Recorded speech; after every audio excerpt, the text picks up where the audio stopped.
4/10 of a second faster for Coulthard. This is the closest he's been then, right up the back of Michael Schumacher into the hairpin. They stretch out again a little bit more on acceleration, but this is going to be a real harem-scarum finish here at Hockenheim. Well, Jarno Trulli has definitely got blistered rear tyres. You can see the different coloration across the surface. That's why he's beginning to struggle under braking. Michael is faster under braking, Coulthard faster than the pair of them, but at the moment they just can't break through this turbulent air that behind the Renault and get close enough to have a go. But the other problem is when you're in that turbulent air, you tend to slide more and you hurt your tyres much earlier. That's what's going on to a certain extent with Coulthard and Michael Schumacher, but there then is the view of the fight from the back of the three cars heading down into turn one.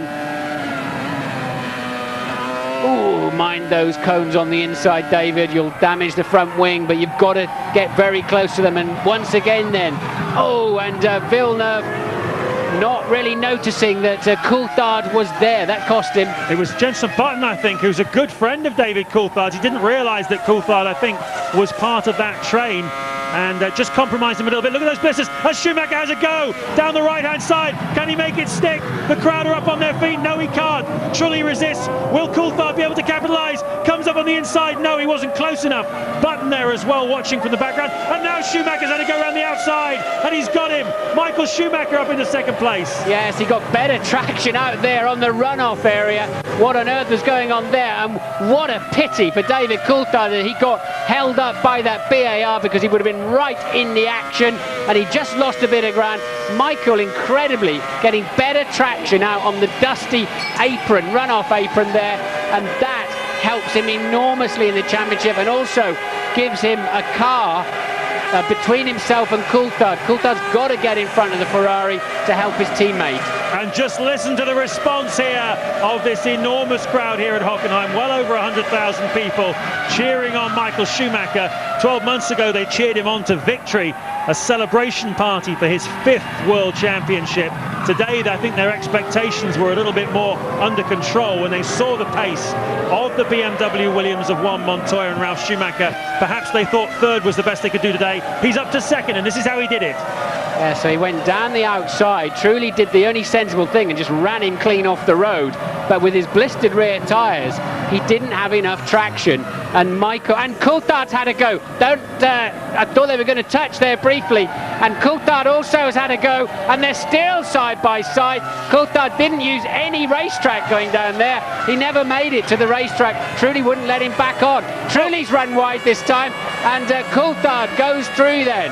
Coulthard up into third place. Jarno Trulli, in the space of a lap, goes from second down into fourth place. Those rear tyres, we saw, as Martin pointed out on the rearward shot, are blistered on the Renault. It's costing him dearly. You can see the right rear tyre there of the Renault. And Coulthard now has a chance to have a crack at Michael Schumacher for second place. But Michael's scampered away. Trulli can barely keep the car on the road. He just dropped it off the road again on the exit of the Sachs curve, right in the back of the shot. But let's see, Coulthard 3.1 seconds adrift, and this was the overtake of Michael. And there, look, Trulli running him wide, but Michael getting the car nice and straight early on and just drove himself back on the racetrack. Somewhat wise the next time around, Trulli wouldn't let Coulthard back in. And here we go again. And he got a better slingshot out of the corner, and off he goes into second place to the delight of the team. Yes, a lot of passion here at Hockenheim. Everybody wanted to see the great racing. And there you can see an aerial shot of Coulthard and Trulli. Yes, and that's Trulli. I think his front tyres are just as worn out as his rear tyres.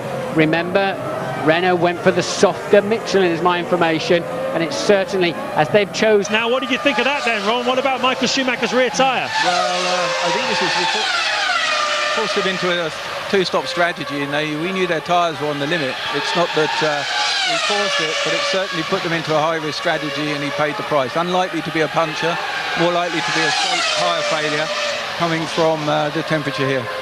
So you think the sidewalls failed then? That's a strong statement, Ron. I wondered if he picked up a puncture when he ran extremely wide when he was passing.